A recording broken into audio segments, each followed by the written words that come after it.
सिमरन करके सतगुरु सच्चे पातशाह जी का भजन करके उन्होंने प्रत्यक्ष दर्शन किए। संत बाबा निधान सिंह जी, संत बाबा हरनाम सिंह जी, संत बाबा आत्मा सिंह जी ते संत बाबा शीशा सिंह जी। इन्हां दी याद विच आपां अज धन श्री गुरु ग्रंथ साहब जी के पावन पवित्र हजूरी च जुड़े हाँ। प्यारे खालसा जीओ, एक पुरानी वार्ता है। एक सूफी फकीर होए हो सूफी खालसा जी इस्लाम धर्म दे नाल उन्हां दा लिंक रहिंदा। वो स्टेज ते बोल रहे सी जिवें अज आपां समागम दे सारे महापुरुष इकट्ठे होए, बंदगी वाले, नाम जपण वाले, सिमरन करने वाले। उन्हां महापुरखां दी एक खूबी सी खालसा जी, जदों बोलदे सी ना सिर्फ इस्लाम धर्म नहीं उन्होंने सुनता सी, उन्होंने मुरीद ही नहीं उन्होंने सुनते सी, उन्होंने हर संप्रदाय के जिग्यासु सुनते सी, क्योंकि कमाई सी खालसा जी। जब साधु बोलता ना जिवें बंदूक चलती निशाने तोड़ के रख देंदी, तो जब महापुरुष बोलते सी तो सारे जिग्यासु ते हर धर्म के जिग्यासु उन्होंने सामने बैठ के सुनते सी। स्पीकरां दा सिस्टम नहीं सी। जब मेरे विद्यादाते बाबा हरदीप सिंह जी एक दिन मैंने पूछन लगे तू कथा तो सुनना पर बहला किथे? मैं कहा महाराज मैं आप जी के पीछे बैठ के जंगले के लागे बैठ के कथा सुनना।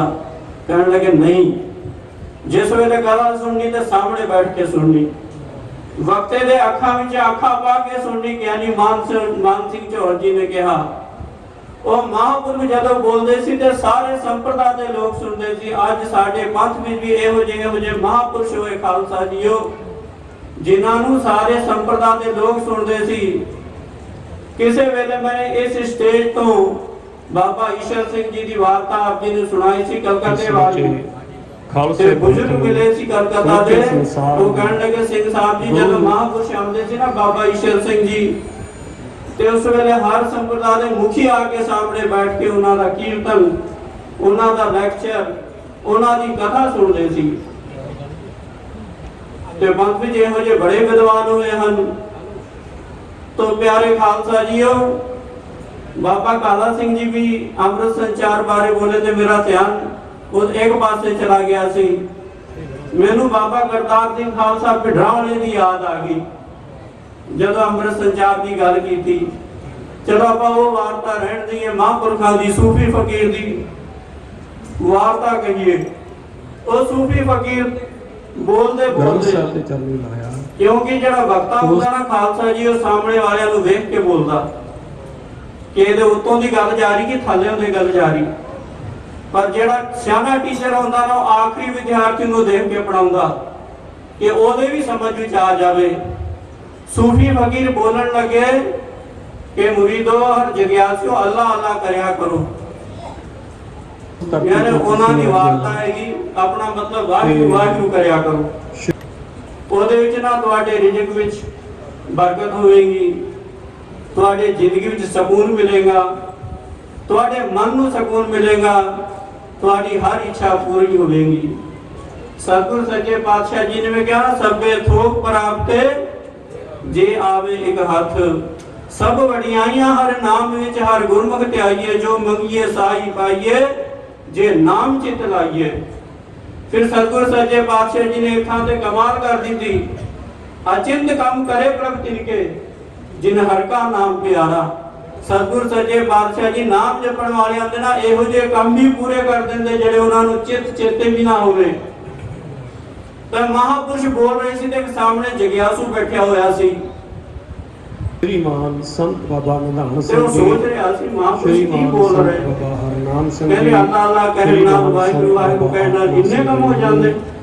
एक नाम ते इन्ने कम, यानी उन्हें के तर्क जी मन विच उठाई, बोलिया नहीं मुंहों ने ते ओदे मन विच इच्छा कहन लगा वाहिगुरू वाहिगुरू अल्लाह अल्लाह करन दे नाल इन्नी इच्छा किवें पूरीआं हुंदियां।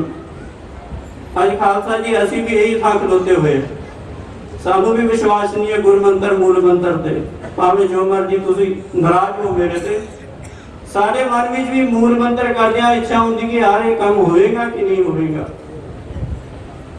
ਵਾਹਿਗੁਰੂ ਮੰਤਰ ਪੜ੍ਹਦਿਆਂ ਇਹ ਕਹਿੰਦੇ ਕਿ ਪਤਾ ਨਹੀਂ ਇਹ ਕੰਮ ਹੋਣਾ ਕਿ ਨਹੀਂ ਹੋਣਾ, ਕਿਸੇ ਨਾ ਕਿਸੇ ਮਾਨਵੀ ਕੋਨੇ ਵਿੱਚ ਇਹ ਆਵਾਜ਼ ਨਿਕਲਦੀ ਰਹਿੰਦੀ।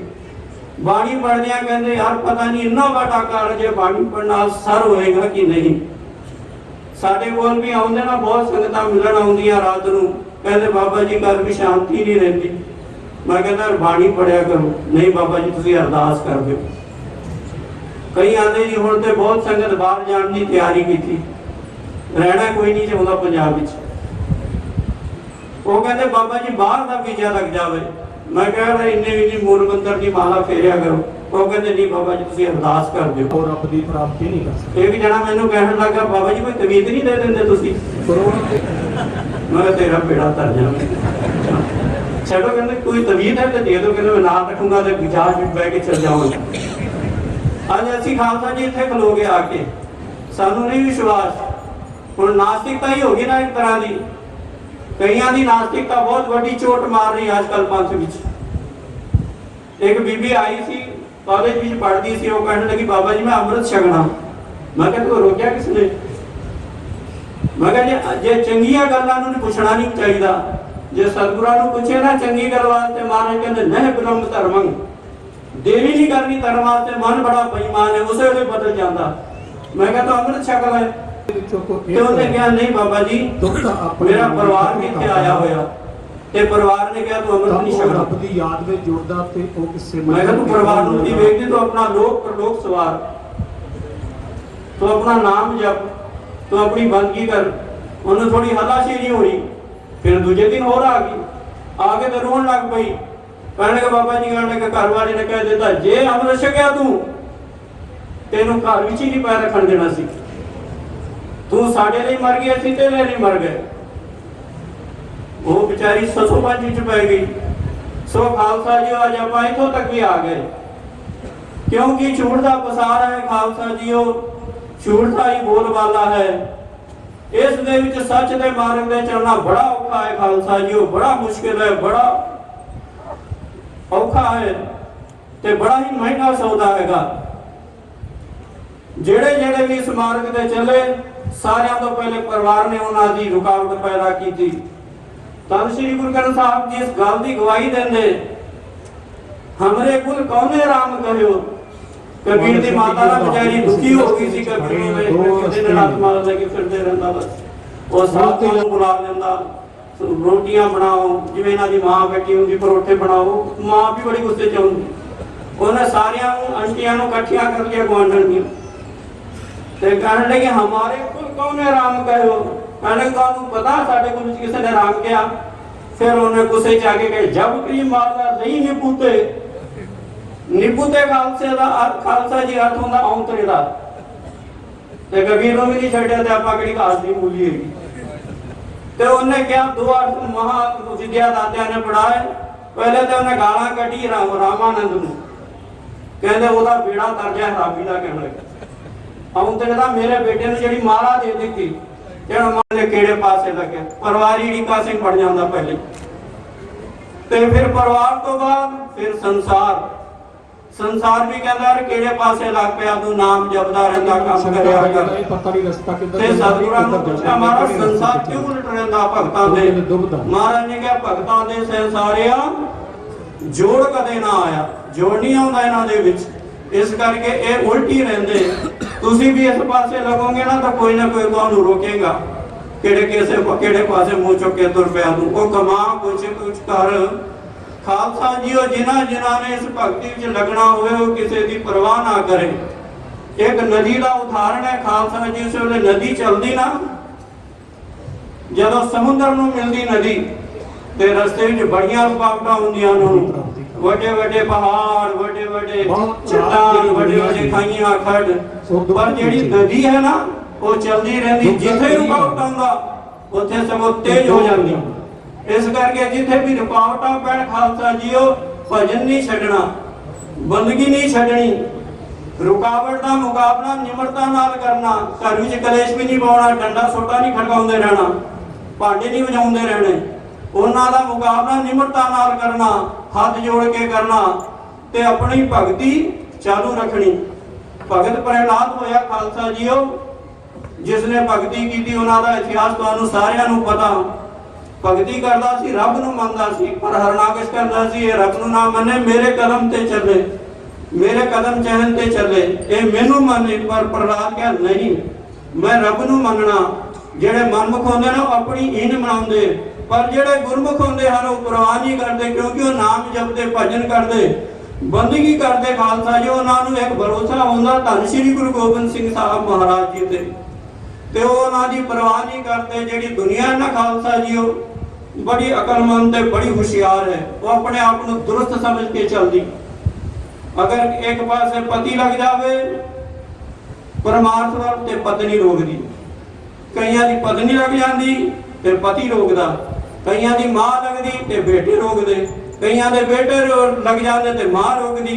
सो खालसा जीओ कदे कदे जीवन विच विचरते हुए जे दोवें जोड़ी परमात्मा के नाल जुड़ी ते समझना इस परिवार ते कृपा हैगी। दोवें उठ के नाम जपदे, बाणी पढ़ते, सिमरन करते, बंदगी करते, ते समझना इस ते कृपा हैगी। जे सारा टब्बर ही लगा होया होवे, पुत भी लगी, धी भी लगी, मां भी लगी, प्यो भी लगा, बच्चे भी लगे, ते इन्हां दे बड़े भाग है। कई कई बार देखा जाता है पति दे भजन नहीं करता, पर पत्नी नूं नहीं रोकदा, कहंदा तू नाम जपिया कर, तू भजन करया कर। कई था इहो जिहा होंदा पति लग्या होंदा, पत्नी नहीं नाम जपदी, पर वो रोकदी नहीं। पर कई खालसा जी इहो जी थां भी सानू मिलदे, कई विचारियां, कई विचार सिंह अखां जी हंझू ला के घेरदे, कहंदे बाबा जी कहण लगे सवेरे उठीदा हुंदा अमृत वेले नाम जपण नूं, इशनान करके चित करदा कि हुण भजन करिए, समाधि लाइए। घर वाली उस वेले कलेश मचा देंदी, कहण लगे अद्धी रात नूं उठना सी ते बाबा ही बन जाना सी। मेरे नाल काहनूं विआह कीता जे इस तरह अद्धी रात नूं? कहंदे बाबा जी कलेश मचिया हुंदा, फिर चुप करके सौ जाईदा। मैं कहा चाहना नहीं, कोई ना कोई तरीके नाल भजन चालू करके बीबियां मिल जांदियां। कहंदे बाबा जी बड़ी इच्छा होंदी सवेरे उठ के गुरुद्वारे नूं जाइए, उठ के बाणी पढ़िए, भजन करिए, सिमरन करिए। पति कहंदा खबरदार उठी दे, ਹੁਣ ਕਰੀਏ ਕੀ ਕਰਨਾ। ਇੱਕ ਬੀਬੀ ਕਹਿਣ ਕਿ ਬਾਬਾ ਜੀ ਸਾਡੇ ਤੋਂ ਨਾ ਪੰਜਾਬ ਰਹਿੰਦੀ ਸੀ, ਉਹ ਮਿਲੀ ਮੈਨੂੰ, ਕਹਿਣ ਕਿ ਸਾਡੇ ਕੋਲ ਬੜੇ ਮਹਾਤਮਾ ਹੁੰਦੇ, ਨਾਮ ਜਪਣ ਵਾਲੇ, ਬੰਦਗੀ ਕਰਨ ਵਾਲੇ, ਸਿਮਰਨ ਕਰਨ ਵਾਲੇ। ਤਾਂ ਲੋਕੀ ਉਹਨਾਂ ਦੇ ਕੋਲ ਜਾ ਕੇ ਆਪਣਾ ਦੁੱਖ ਸੁੱਖ ਪੁੱਛਦੇ ਕਿ ਮਹਾਰਾਜ ਕਿਰਪਾ ਕਰੋ, ਸਾਡੇ ਸਿਰ ਤੇ ਹੱਥ ਰੱਖੋ, ਸਾਡਾ ਵੀ ਦੁੱਖ ਦੂਰ ਹੋਵੇ, ਸਾਨੂੰ ਵੀ ਕੋਈ ਭਜਨ ਬੰਦਗੀ ਦਿਓ। ਉਹ ਬੀਬੀ ਕਹਿਣ ਲੱਗੀ ਮੈਂ ਆਪਣੇ ਪਤੀ ਨੂੰ ਬੋਲਿਆ ਕਿ ਆਪਾਂ ਵੀ ਚੱਲੀਏ ਮਹਾਂਪੁਰਸ਼ਾਂ ਦੇ ਕੋਲ ਤੇ ਆਪਾਂ ਵੀ ਦੁੱਖ ਸੁੱਖ ਪੁੱਛੀਏ, ਕੋਈ ਗੱਲ ਪੁੱਛੀਏ। ਉਹ ਪਤੀ ਕਹਿੰਦਾ ਉਹਨੂੰ ਬੜਾ ਹੁੰਦਾ, ਉਹਨੂੰ ਬੜਾ ਪਤਾ ਸੰਤ ਨੂੰ, ਤੂੰ ਮੇਰੇ ਤੋਂ ਕੁਝ ਕਹਿਣ ਲੱਗਾ ਕੀ ਪੁੱਛਣਾ ਚਾਹੁੰਦੀ? ਮੈਂ ਬੀਬੀ ਨੂੰ ਕਹਾ ਉਹ ਤੇ ਗੱਲ ਤੇ ਸੱਚ ਕਹਿ ਰਿਹਾ ਤੇਰਾ ਪਤੀ, ਤੂੰ ਪਤੀ ਨੂੰ ਪੁੱਛ ਲੈ। ਉਹ ਬੜੀ ਗੁੱਸੇ ਵਿੱਚ ਆਈ, ਬੜੀ ਔਖੀ ਹੋਈ, ਕਹਿਣ ਲੱਗਾ ਤੇਲੀ ਦੀ ਅਕਲ ਨਹੀਂ ਹੈ, ਪਤੀ ਬਣਿਆ ਫਿਰਦਾ, ਦਿਮਾਗ ਦੇ ਬੋਡੀ ਦਾ ਨਹੀਂ ਹੈ, ਪਤਾ ਨਹੀਂ ਕਿੱਥੋਂ ਪੱਲੇ ਪੈ ਗਿਆ। मैं कहता ये सारिया बीबियां कहती हुई, तू की कहती हुई। और जब गुस्से जाऊंगे ना फिर बोल नहीं पाती, कई मन भी बोलते कि जोड़ भी बोलते। पति कितना भी सियाना हो, पत्नियां नहीं मानदियां। एक ना बीबी भांडे मांज रही सी बरांडे विच, भांडे साफ कर रही सी, साफ करते करते ना उसदी निगाह आसमान ते पई ते फकीर उड़दा जा रहा सी आसमान विचों, बड़ी तेजी दे नाल जिवें जट निकलदा था, जिवें तीर निकलदा, जिवें 303 की गोली चलती, इस तरह जा रहा सी। वो बीबी भांडे मांजते कहण फकीर तो इहो जिहा होवे, कहंदी फकीर होवे ना ते इहो जिहा होवे। ते देव ने इतना दे ओदा पति भी फकीर सी। ते कुछ घंटे बाद वो पति घर आया जिहड़ा उन्हां दा पति सी, उन्हें रोटी खवाई ओनू ते उन्हें फिर वो वार्ता सुनाई। फकीर जा रहा सी, कहण लगे उठदा होया, फिर वो फकीर से ना जिहड़ा ओदा पति, वो कहना उन्हें चोला ये जे रंग दा पाया सी, पति कहण लगी यस इहो जे रंग दा पाया। फिर वो पति ने पूछा उन्हें दस्तार इहो जे रंग दी बनी, कहना यस बराबर। फिर उस पति ने पूछा उन्हें जोड़ा भी पाया सी, कहण लगे हाँ। ते पति हाथ जोड़ के कहने लगा भगवान ने मैं ही सी हो। पत्नी ने तो सिरों हाथ मार दिया, कहने लगा मर जाने तू सी, किवें डिग्या उठदा सी, इंज लगदा सी हुणे डिग्या कि हुणे डिग्या थल्ले। कहते जो उड़ना नहीं आता तो काहनूं उड़दा पिया। ਇਹੋ ਜਿਹੀ ਤੁਹਾਡੀ ਹਾਲਤ ਹੈ।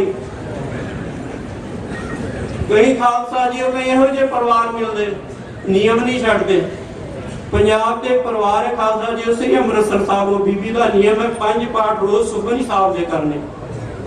ਉਹ ਦਿਨ ਵਿੱਚ ਸੁਖਮਨੀ ਸਾਹਿਬ ਦੇ 3 ਪਾਠ ਕਰ ਲੈਂਦੀ ਤੇ ਉਹਦਾ ਪਤੀ ਉਹਦੇ ਬੱਚੇ ਸ਼ਾਮ ਨੂੰ ਵਾਪਸ ਆ ਜਾਂਦੇ ਤੇ ਪਤੀ ਆਉਂਦੇ ਸਾਰ ਟੀਵੀ ਲਗਾ ਲੈਂਦਾ ਤੇ ਕਮਰਾ ਉਹਨਾਂ ਦੇ ਇੱਕ ਕੋਲੇ ਕੀ ਸੀ ਤੇ ਬਹੁਤ ਗਰੀਬ ਸੀ ਉਹ ਤੇ ਪਤਨੀ ਕਹਿੰਦੀ ਹੁਣ ਇਹਨੂੰ ਬੋਲੀਏ ਕੀ। ਉਹ ਕਹਿੰਦਾ ਮੈਂ ਟੀਵੀ ਵੇਖਣੀ ਹੀ ਵੇਖਣੀ ਭਾਵੇਂ ਜੋ ਮਰਜ਼ੀ ਹੋ ਜਾਵੇ ਤੂੰ ਕੀ ਰੱਬ ਦੇ ਘਰ ਦਾ ਠੇਕਾ ਲਿਆਵਾ ਕਹਿਣ ਲੱਗੀ। ਉਹਦੇ 2 ਸੁਖਮਨੀ ਸਾਹਿਬ ਦੇ ਪਾਠ ਰਹਿੰਦੇ। ਫਿਰ ਉਹ ਪਤੀ ਨੂੰ ਲੰਗਰ ਪਾਣੀ ਛਕਾ ਕੇ ਸਾਹਮਣੇ ਬਹਿ ਜਾਂਦਾ ਸੀ ਟੀਵੀ ਦੇ ਤੇ ਵੇਖਦੇ ਵੇਖਦੇ ਰੋਟੀ ਖਾਣ ਦੇ ਬਾਅਦ ਉਹਨੇ ਪਿਕਚਰ ਲਾ ਲੈਣੀ ਸੀ ਕੋਈ ਫਿਲਮ ਤੇ ਪਤਨੀ ਵੀ ਉਹਦੇ ਕੋਲ ਬਹਿ ਜਾਣਾ टीवी वाल पेट करके तो 2 सुखमनी साहब के पाठ करने। वो कहने कि तू भी टीवी देख मैं भी अपना नियम पूरा करते पर उन्होंने रोकया नहीं उन्हें। फिर वो रोन लगी थोड़े दिनों के बाद कहने लगी बाबा जी मेरा मन नहीं लगता जो मैं 2 सुखमनी साहब के पाठ करती ना वो टीवी की वो फिल्म की आवाज ना मेरे कानों में आउंदे रहंदी। खालसा जो शांत बैठ के बाणी पढ़ी जाए तो मन नहीं लगता सी ते टीवी के सामने बैठ के फिर उन्हें की किया बीबी ने पति ने नहीं कुछ बोलिया उन्हें कहा पति ने बोल के होर केड़ा झगड़ा होवे उन्हें करना रूह पा दे दोए ते उन्हें फिर 2 रोज सुखमनी साहब के पाठ की। उन्हें आने अपना नियम इस तरह निभाया घर विच कलेश भी नहीं पाया ते निम्रता दे नाल अपना नियम भी पूरा किया। एक प्यारी बच्ची सी ओदा विआह होया बहुत समय की घटना हैगी जब मैं अपने गुरदेव कोल पढ़दा सी। उस बच्ची का नियम सी अमृत वेले उठना ते अमृत वेले उठ के बाणी पढ़नी। ओदा विआह हो गया बच्ची का ते जिस वेले सौरे घर अमृत वेले उठी ना बाणी लगी पढ़न ते सस आ गई कहने लगी सौ जा चुप करके करनी साडे घर च नहीं चलता है। साडे घर च असीं 11 बजे उठते अजकल सारे उठ रहे खालसा जी हुण असीं सारा समा खराब करता। जदों सोना असीं उस वेले जाग रहे जिस वेले जागना असीं उस वेले सो रहे। उन्हें कह दिता अज तो बाद तू अमृत वेले नहीं उठेगी। कहने लगा जेड़ा तेरा पेके नियम से वो हो गया खत्म तू सौरे घर आएगी। मैंने बड़ा समझाया वो बच्चे ने माता जी कहने मैं तो किसी डिस्टर्ब भी नहीं करती मैं तो आपकी बाणी पढ़ती। वो कहने लगे नहीं समझाने के बाद वो बच्ची दूसरे दिन ही उठ गई अमृत वेले। फिर तो काम हो गया गर्म। सस ने छड़े 5-6 श्लोक चंगे मोटे मोटे बच्ची ने कहा हुण नहीं कलेश पाना। फिर उन्हें कह दिता वार्निंग दे दी कि कल तेरे कमरे की बिजली जगी बत्ती जगी अमृत वेले तेन पेके भेज दूंगी। वो बच्ची कहने लगी लोकी की कहेंगे 4 दिन में चन चढ़ा के आ गई कुड़ी कलेश मचा के आ गई। उन्हें फिर कुछ नहीं किया। उन्हें खालसा जो 2 काम किए बच्ची ने एक तो किया बाणी पाठ करनी शुरू कर दी। उन्हें कहा सी ना तेरी बत्ती नहीं बलनी अमृत वेले जे बत्ती बल गई तेरे कमरे की फिर वेख तू ते उन्हें 2 काम किए। पहली काम किया पहले उन्हें बाणी कंठ करना शुरू कर दिता जिन्होंने साडे बुजुर्ग कहते ना बाणी कंठ पैसा गंठ ये सिक्ख्या वास्ते आप जी बोल रहा खालसा जी। उस बच्ची ने बाणी कंठ करनी शुरू कर दी ते दूजा काम किया बैटरी मंगा दी एक छोटी जी ते हुण अमृत वेले लाइट ते जगनी नहीं जे लाइट जगी ते फिर महाभारत शुरू दोवें पासे जंग शुरू हो जाना। ते उन्हें फिर इस तरह नियम निभाया खालसा जो बैटरी नाल अमृत वेले बाणी पढ़ना ते 11 बजे स्नान करना क्योंकि स्नान भी नहीं कर सकती ना जी चंदो रानी का कमरा सी। हाँ कि भाई ने जान ते कई साल इस तरह लंघ गए। कई साल लंघदे नूं उस दी माता सस नूं पहले से अटैक हो गया अर्धंग हो गया खालसा जो पक्षाघात हो गया पैगी मंजे ते।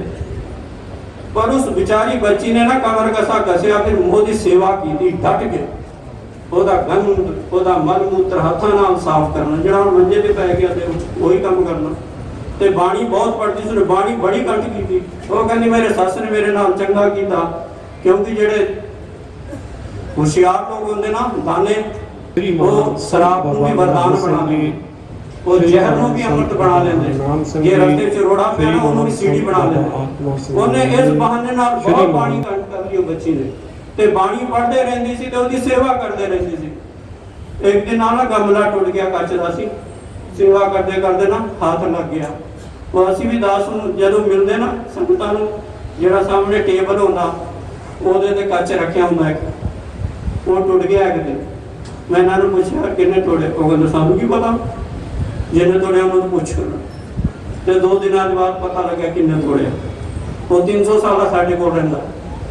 ਜਦੋਂ ਕਾਨਪੁਰ ਯਾਤਰਾ ਗਈ ਨਾ ਖਾਲਸਾ ਜੀ, ਉਹ ਜਾਗਰਤੀ ਯਾਤਰਾ, ਉਦੋਂ ਨਾ ਆਇਆ ਹੋਇਆ ਉਹ ਯਾਤਰਾ ਦੇ ਨਾਲ ਹੀ ਆ ਗਿਆ ਸਾਡੇ ਕੋਲ ਰਹਿੰਦਾ। ਉਹਦਾ ਨਾਂ ਸੀ 300 ਸਾਲ। ਤੇ ਸਿੰਘਾਂ ਨੇ ਕਹਿ ਤਾ ਕਿ ਇਹਨੇ ਤੋੜਿਆ। ਮੈਂ ਉਹਨੂੰ ਬੁਲਾ ਲਿਆ, ਮਗਰ ਸੀਸਾ ਤੂੰ ਤੋੜਿਆ? ਉਹ ਕਹਿੰਦਾ, ਉਹਦੇ ਪਹਿਲੇ ਮੇਰੇ ਵੱਲ ਵੇਖੇ, कहना शीशा हो या दिल आके टूट जाता है। मैं तेरा बेड़ा तर जा, मैं दफा हुआ तू, मैं जाऊंगा तू। तो बीबी तो ना कच तक तुसी वो टूट गया ते चकना चूर हो गया। ते सस ने भी वेख लिया कि गमला टूट गया। ते सस ने क्या कोई नहीं तेन महाराज सोने के गमले दें। ते जी बच्ची सी ना बड़ी सियाणी सी, कोई साधुओं की संगत की सी उन्हें क्या माता जी मैं सोने का गमला सिर च मारना कि चुल्हे च पाना, तू मैनू आशीर्वाद देना। तो उन्हें झोली कर ली, कहते मैनू सुखमनी साहब का गुट्टा पा देना, क्योंकि वड्डियां का आशीर्वाद लगता। खालसा जी ये तू बहुत खुश है मेरे ते, तूने तो जिंदगी भर मेरे रुकावटा ही पाई, पर उस बच्ची ने कदे मन च नहीं सोचा कि मैंने रुकावटा पाइया करके पैलेस होया। वो कहती चलो कर्मा की खेड।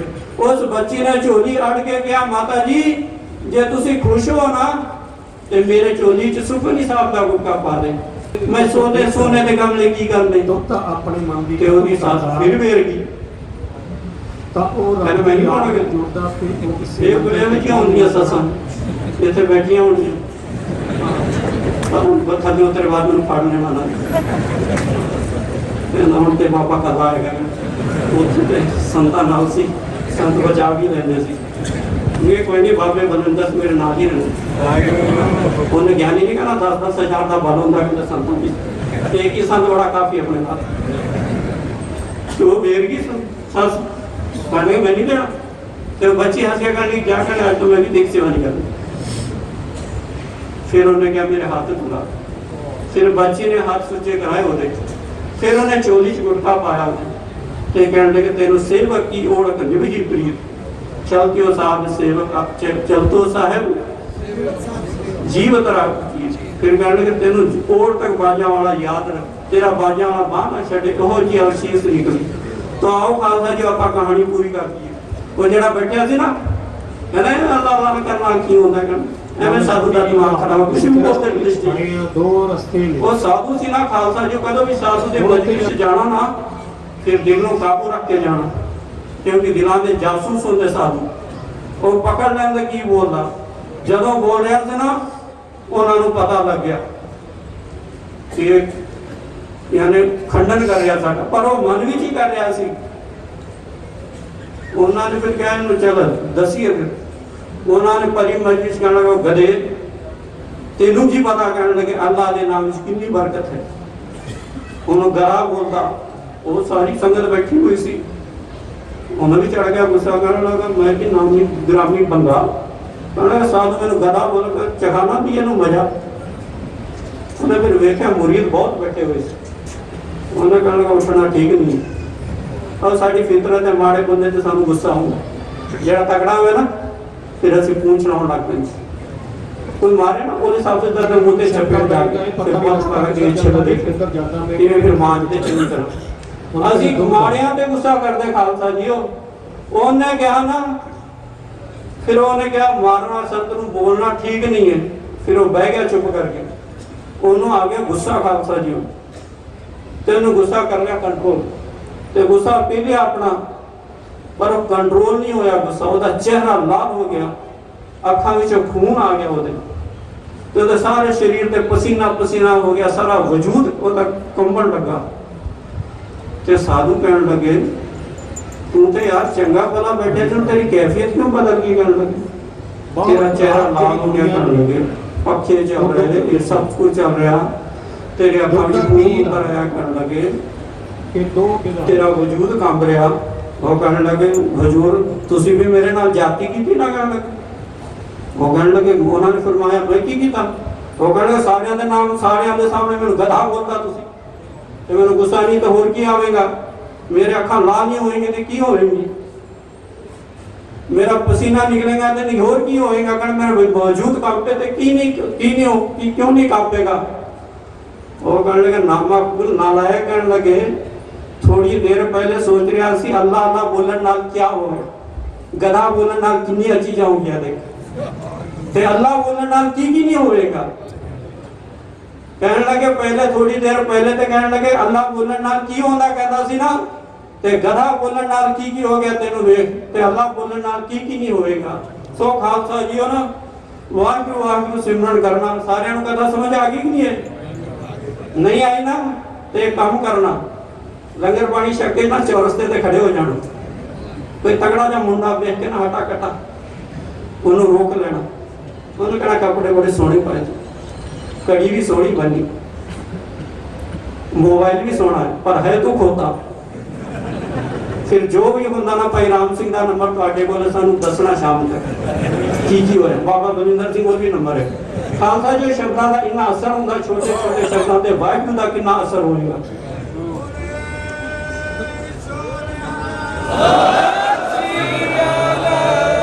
आते सुते आते जागदे की पते जयकारा जपया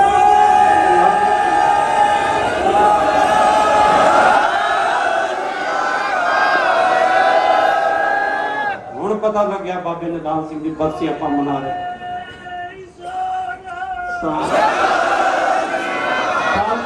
छोटे छोटे शब्द इन्ना असर रखते थे वाहिगुरू का नाम कितना असर रखेगा जब बस कर दे वाहिगुरू का नाम कितना असर रखेगा खालसा जी इस करके भजन करया करो बंदगी करया करो सिमरन करया करो जुड़े वालियां दे याद विच बैठे खालसा जी हो प्रण करके जाओ बाबा काला सिंह जी ने कहा सी अमृत छक के जाना बाबे करतार सिंह की वार्ता चेते आ गई 3 बज जाने इन्होंने तुसी भी कहना बंदा नहीं बाबा चुप कर सारे दे चरणों ते नमस्कार करके माफी मंगदा कोई चंगी चीज लगे खालसा जी जरूर हिरदे च वसा के जोड़ी वाहिगुरू जी का